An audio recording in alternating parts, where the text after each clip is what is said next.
Y ustedes que peinan canas, que tienen muchos años en la justicia y que, si no me equivoco, alguno de ustedes ha ejercido la profesión, sabrá que los abogados tenemos el gusto de colgar cuadros y cuadritos en nuestros despachos, presidente.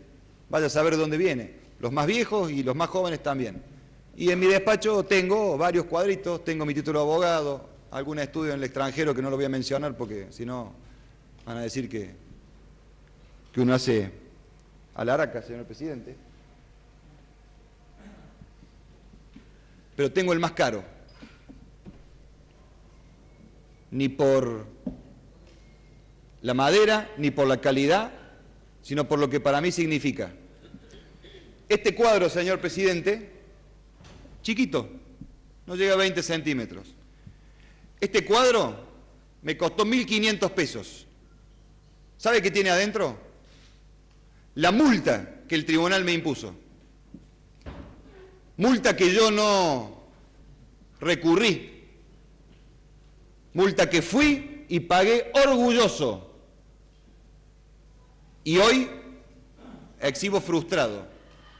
Porque me la gané a esta multa defendiendo, tratando de defender a los ataques. No quiero pelear, señor presidente, a los bajos ataques que sufría Andrea da Rosa. Y el tribunal, salomónicamente, por supuesto no estoy de acuerdo, me multó. Y yo, como un estúpido, pensé, bueno, con 1.500 pesos, por lo menos, le habré podido mostrar a mis colegas que no es la forma de tratar a una mujer, y menos a una víctima de trata. Qué iluso, presidente. Ni con una multa, ni con 1.500 pesos lo logré y creo que no hay forma de lograrlo a esta altura, señor presidente. Reitero, me enorgullece haberme ganado esa multa. Pero por supuesto que hay que hablar de trata, presidente. Ya expliqué los por qué. Y mire esta cita. Antes de ella, me viene de mi padre el gusto por la etimología. ¿Sabe? Seguramente sí. ¿Qué significa trata? ¿De dónde viene? Del latín, presidente, tractum. ¿Sabe qué quiere decir? Arrastrar por la fuerza. Mire este invento de Trimarco del 2008. Mire este invento del gobierno de turno.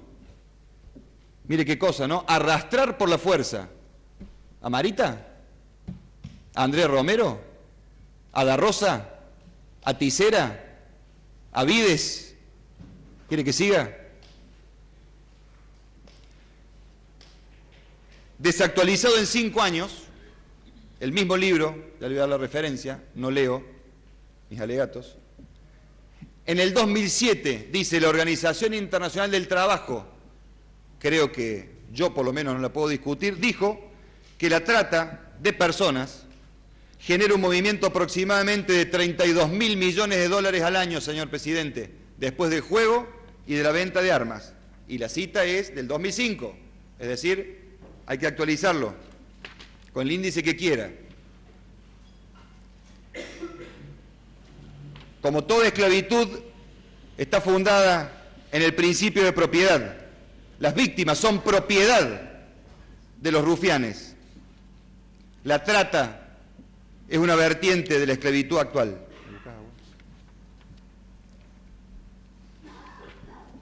Los medios de coerción son de la voluntad, es decir, aquellas formas de presionar, forzar, constreñir, limitarla, de forma tal que la persona se vea condicionada a actuar de determinada manera por ver restringida su libertad personal, presidente. Mecanismos como la coerción de dar apariencia de poder e impunidad. ¿Le suena, Moreno? Policía. El sentimiento de vergüenza. ¿Le suena de las mujeres que pasaron por acá? Aplicar penalidades. ¿Le suena multa? ¿O realizar acciones impresionantes capaces de infundir un temor que condicione la voluntad, señor presidente. El temor al daño de los familiares suele ser una efectiva y cruel herramienta de violencia psíquica, mucho más aún cuando la víctima está lejos de su origen. ¿Tisera? ¿Celaya? ¿Da Rosa? El aislamiento es compatible con explotaciones que conllevan trato con extraños, como ocurre con la sexual. Y analizando la ley, el mismo autor habla del artículo 6, que reza derechos, punto, las víctimas de trata de personas tienen derecho a 1, 2, 3, y el inciso D, presidente, dice prestar testimonio en condiciones especiales de protección y cuidado. Repito, prestar testimonio en condiciones especiales de protección y cuidado. Lo dije al comienzo, lo reitero ahora, pedía disculpas por anticipado a los imputados de lo que iban a escuchar y también al tribunal. Con mucho respeto digo, me pregunto, ¿han prestado testimonio en condiciones de protección y cuidado?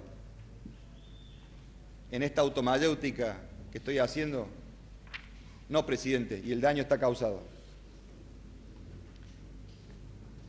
Para que nadie sospeche de que invento, de que leo, esto es Maximiliano Irabedián, Tráfico de Personas, editorial ad hoc, Buenos Aires, agosto del 2009, fiscal general federal del Tribunal Federal número 1 de Córdoba, gran procesalista, mejor amigo.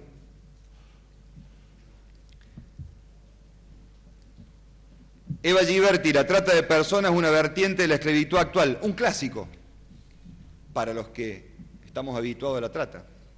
Solo esto, presidente. Las comunidades, hablando de las víctimas, no les dan la bienvenida. Podríamos decir que, rescatadas, arriesgan una nueva agonía. Ahora, en otro plano. Y vaya, si tenemos ejemplos. Todas las víctimas que aquí depusieron, todas. Pero sabe que llegué desde Córdoba, el joven extranjero vehemente que viene a dar cátedra, y pido mis disculpas, pero también llegó desde Mendoza, con la tonada propia de la cordillera, ya no la vehemencia, sino la reflexión, ya no el discurso duro, áspero, de confronte, sino la oratoria exquisita de Carlos Varela. Y nos encontramos con Belén Lembo, María Rosa Ponce y Carlos Garmendia, tucumanos. ¿Y sabe qué nos pasó? Más allá de los modismos, más allá del guaso cordobés, del niñito mendocino, más allá de no contarles a ustedes de todos los modismos tucumanos, nos dimos cuenta de que había palabras que, a pesar de venir de crianzas distintas, hogares distintos, provincias distintas, culturas distintas, las entendíamos de la misma forma. Pero que había, señor presidente, gente que efectivamente la entiende de forma completa y diametralmente opuesta. Y vuelvo a trazar una línea, no imaginaria, real. De nuevo ahí, presidente. Va a escuchar usted ahora, porque me tomé el atrevimiento, pensando que estábamos locos, los cordobeses, los mendocinos, los tucumanos, por el significado que le dábamos a algunas palabras. Entonces, me demoré un rato e hice el diccionario de la querella, de los compradores de voluntades, es decir, de los que estamos a su derecha, para que no haya dudas, y el diccionario de la izquierda, presidente. Y así me di cuenta que para nosotros, en nuestro diccionario, que tuve la osadía de inventar, mujer, para su derecha, dícese de la compañera del hombre, la que genera descendencia y lo acompaña. Para su izquierda, dícese de cosa, objeto, mercancía de venta para obtener un lucro. En nuestro diccionario, presidente, del hombre dícese del compañero de la mujer que genera desistencia, la protege y la respeta.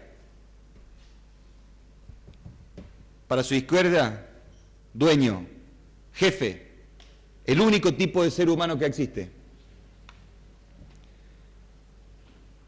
Esposo, entendíamos que era el hombre unido de manera legal a la mujer, o a partir de la ley de igualdad de género, legalmente unido a otro hombre, u otra mujer a otra mujer, ¿no? Para su izquierda, es el que maneja el prostíbulo, no le da la ganancia a la que dice es su mujer y tiene algún beneficio que puede consistir ocasionalmente en que le peguen menos. Marido, y usted dirá, no, doctor, eso es sinónimo de esposo. Sí, yo también creo lo mismo, sinónimo de esposo. ¿Sabe que no? ¿Sabe que marido es el fiolo que a su femenina la hace trabajar un poquito menos con clientes VIP, lleva y trae datos? Para nosotros una esclava era un término que había desaparecido en la Asamblea del año 13, señor presidente. Y aquí nos enteramos de que era el sinónimo de mujer, era el sinónimo de esta propiedad del fiolo. Y entendíamos que prostíbulo era el lupanar, era el lugar caldo de cultivo para la prostitución violenta, forzada, droga, abortos, venta de niños. Pero no, para su izquierda, presidente, es el lugar de trabajo de las putas, es la empresa, es el medio de vida.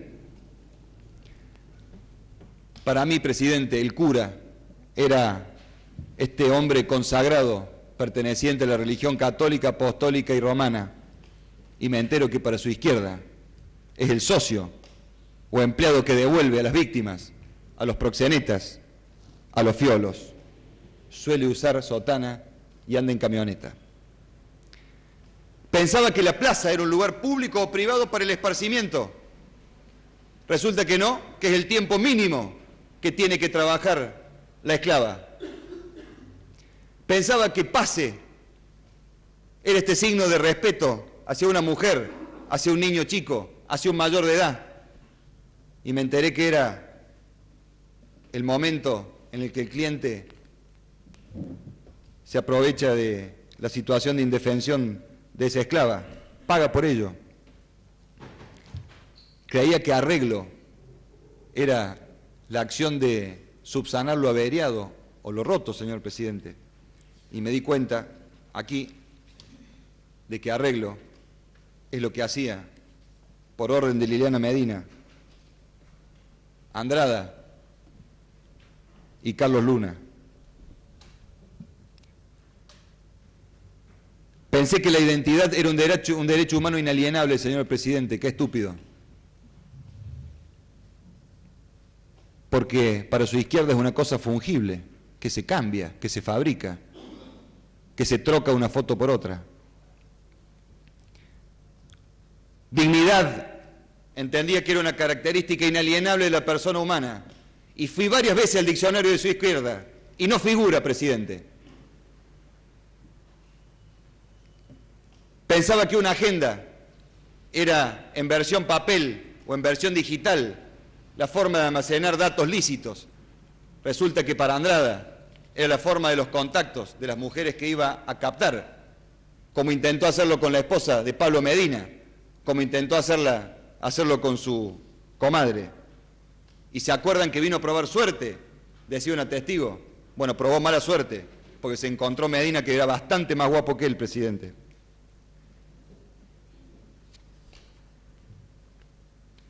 Entendía que doña era un típico modismo argentino con el que nos referíamos a un ama de casa. Y me entero que es esa mujer, que es dueña o encargada, y a la que las víctimas tienen sí o sí que temerle. Como por ejemplo, cuando doña Claudia le decía a Andrea Romero, no jodás porque te mando lo de Carlos Luna, y ahí sí que no se jode. O cuando le reiteraba, mirá que te mando lo de Ale. Pensé que la multa, presidente, era una sanción pecuniaria por una falta administrativa, o a veces podía ser complementaria o hasta constitutiva de un tipo penal. Y me enteré que era el invento de los prostíbulos para generar una deuda inexistente, acumularla y generar sobre todo en la cabeza de la víctima la sensación de que debe. ¿Qué debe una víctima, presidente? Entendía que los ritos satánicos eran un tipo de ceremonia oculta de alguna religión normalmente no reconocida. Y me entero que era una forma de alabanza de la Pompa Gira, patrona de las prostitutas, por aquel mito de esa prostituta muerta a manos de un cliente. Y por eso, hoy patrona de los prostíbulos, tal como lo relataron las víctimas, que se los hacían sufrir en La Rioja, Liliana Medina, el Chenga y otros.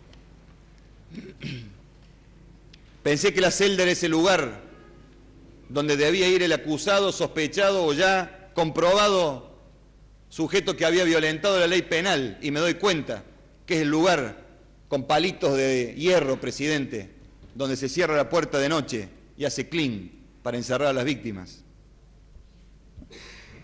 Pensé que la libertad era una condición natural, presidente, y busqué en el diccionario de su izquierda y decía, no se encuentran referencias.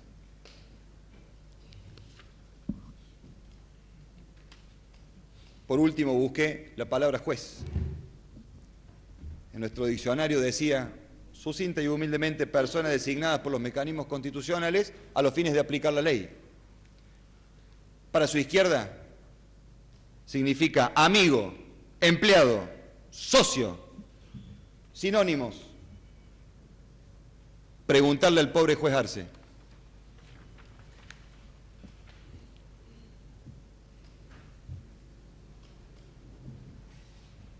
Si estuviéramos dialogando, seguramente me dirían, a ver, doctor, está muy lindo, habla más o menos, nos ha hecho escribir algo. Pero ¿por qué le tenemos que creer a las víctimas? A las que usted llama víctimas. ¿Por qué creerle a Romero, Da Rosa, Celaya, Gómez, Tisera? ¿Por qué? Más allá de lo que he referido a los indicios, y que no lo voy a reiterar, por cierto, ocurre, señor presidente, que apareció prístino en este debate el trauma sufrido por todas estas personas. ¿Por qué deben ustedes considerar creíbles esos testimonios, señor presidente?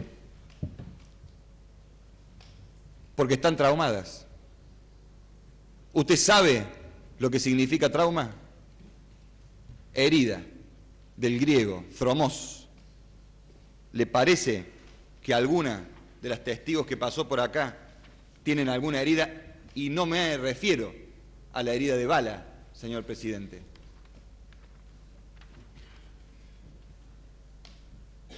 Así como nosotros, en el ambiente forense, estamos acostumbrados a pedir, reclamar o mostrar la doctrina pacífica en algún sentido, la jurisprudencia que nos acompaña en una u otra postura, la ciencia psiquiátrica y la ciencia psicológica también tienen lo suyo.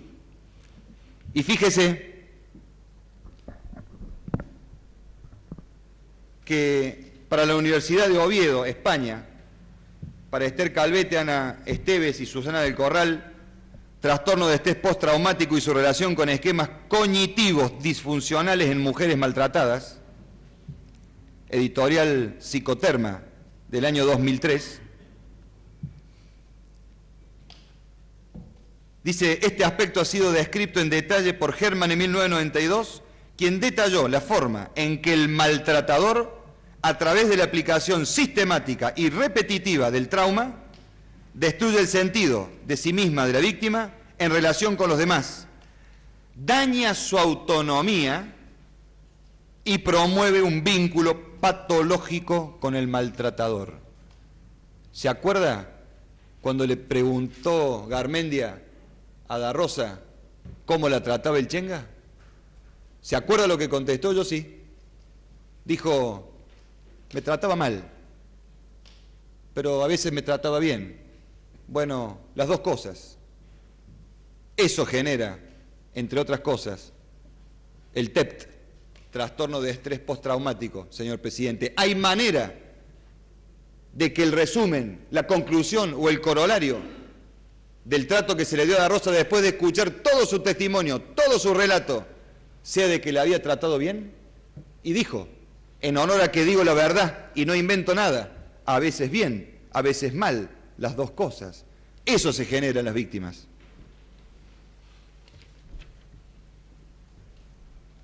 Pero parece que para la Universidad de Illinois,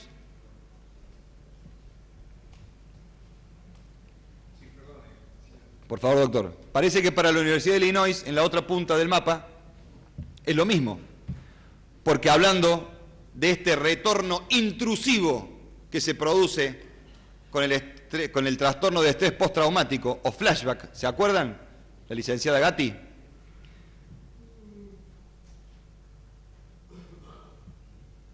Dice que son el retorno repentino e intrusivo de los fenómenos disociativos en la conciencia total o parcialmente vigil, como le pasó a Andrea Romero y a Andrea Da Rosa, presidente, que no pueden bostezar, porque no coinciden el sueño, porque no pueden dormir. Pero hablando de los criterios...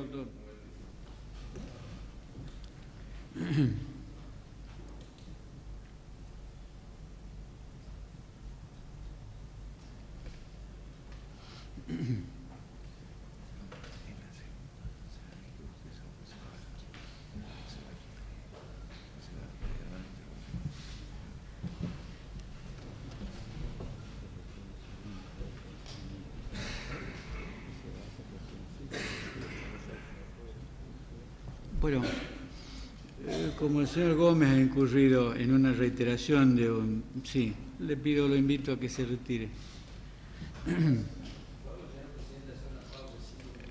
No, doctor, ya vamos a terminar.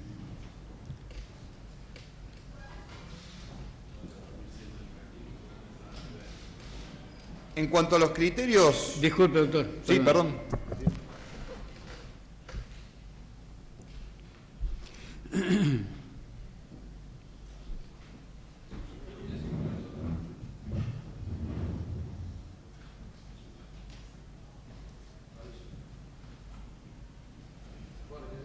¿Puede?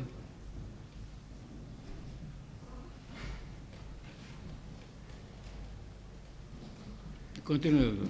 Gracias, presidente. En cuanto a los criterios para el diagnóstico de trastorno de estrés postraumático, es muy pacífica toda la doctrina psiquiátrica y psicológica respecto de la incapacidad para recordar un aspecto importante del trauma.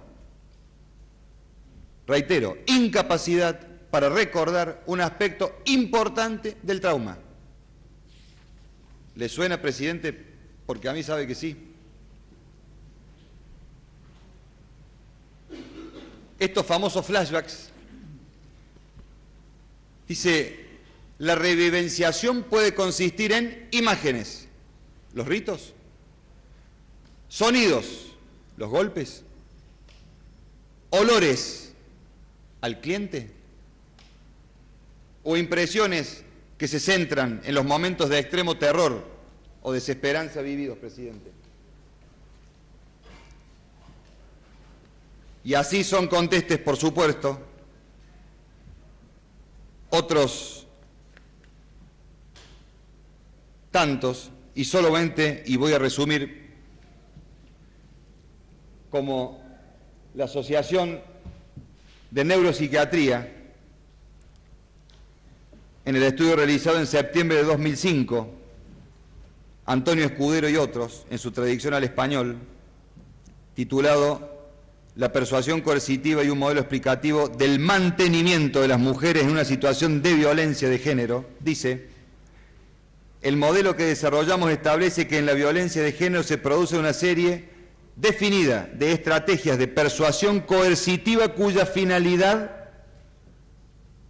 es perpetrar el control del maltratador sobre la víctima. Estas estrategias generan un progresivo estado de confusión de emociones, distorsión de pensamientos y paralización que dificultan que la mujer abandone la relación establecida por el sujeto maltratador.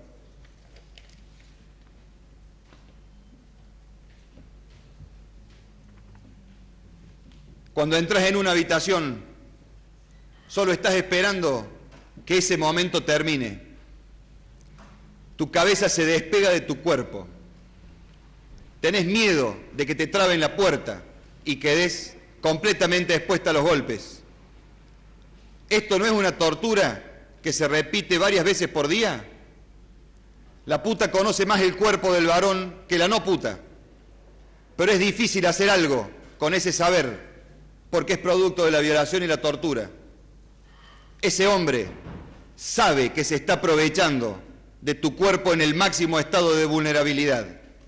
Por eso es mentira que la puta pone el precio.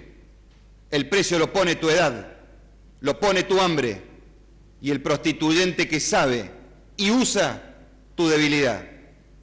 Entrevista a Sonia Sánchez, una de las autoras del libro Ninguna mujer nace para puta, La Vaca Editoria, año 2007. A mi derecha simplemente le voy a mostrar la guía anotada del protocolo completo de Naciones Unidas contra la trata de personas. Y a mi izquierda las recomendaciones éticas y de seguridad de la Organización Mundial de la Salud para entrevistar a mujeres víctimas de trata. Con respeto, presidente,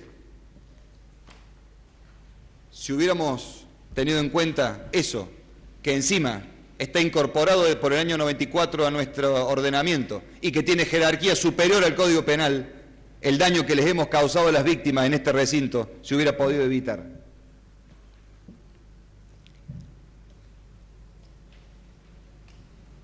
Señor presidente, en este momento voy a hacer un cambio de tema.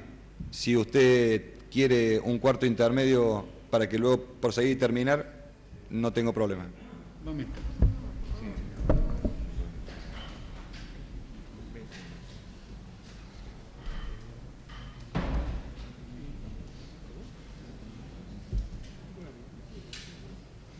Bueno, vamos a hacer un cuarto intermedio de 20 minutos. 20 minutos. ¿De pie?